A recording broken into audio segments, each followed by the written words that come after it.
Here is another viewer requested video. I've been getting a lot of people who want to raise their garage door header. And even though I've already made a few videos on this, I went ahead and made this one specifically for a gable end that was built out of roof trusses. So the first issue that I want to address will be the ceiling height. So for example, are you planning on raising the ceiling height or just raising the garage door header? Because I've been getting a lot of people who think they can raise the garage door header higher than the ceiling without raising the ceiling, and it wouldn't make any sense to do that. And I do have other videos on how to raise a ceiling, but for a garage like this, you're probably going to need to raise the wall framing height also. So you're basically going to be raising the entire roof along with the ceiling if you needed to have a taller garage door than the bottom of the original ceiling height. But if you're not going to do that, then something like this might work. And in this situation here, I just went ahead and raised the beam, the bottom of the garage door beam, to be even with the top of the ceiling. You could always raise it a little higher if you needed to adjust for any type of wood trim that was going to create the garage door opening. So let's just go ahead and whip around here, just kind of give you an idea of something that might work for you. Now I did do this side a little different than the other side to provide you with two options.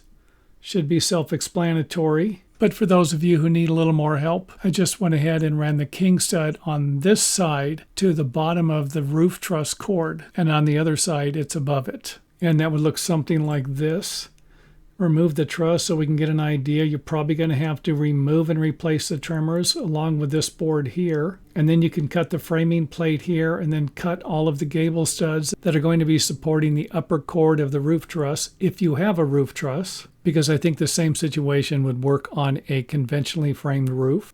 Next up, let's go ahead and attach a block to the header and then the brace to the block. And you could always use building hardware for that if you needed to. And we could also use some straps to connect all of this stuff together. And one of those situations would be to install a strap on the outside here to strap the upper cords together. And I could always have a strap running across here to connect the header to the bottom cord on the truss also. And if I wanted to connect the framing plates, I could simply start a strap on the outside and then wrap it around the trimmers and then attach it to the inside of the framing plate. That would be a nice connection. If you notice over here, I ran this stud all the way up to the top. In the other example, I stopped it below at the bottom of the top cord. And I think either one would work in a situation like this, as long as we can get a nice connection here, like I said, with a strap.